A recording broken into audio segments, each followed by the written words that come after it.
sale ezli bendeme, çavem millire yateme, vek bilbileki bezim am, dinava bakı gule deme. Diyari şevtariye heva sare birinamın disakhare, beyte dünyalımın tengetüney halemin zizare.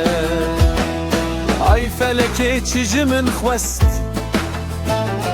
bextimin u tel kurunuş, ketime du deryaya çalan ve evine dilelim kuşt. Ah yaro katul kuyi turonah ya çavemini diyari, denge da holu zurnayete dilanlı sereçiye çebu, keçu hortan deste hev gırtın govendame pırgeş bu.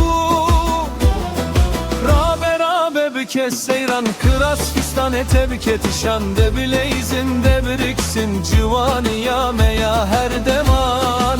Diyari şevka roje daye ser zozan, dil heşan diye bilav ki deste xwe de deste minem herin nava govende gabe gabe ki.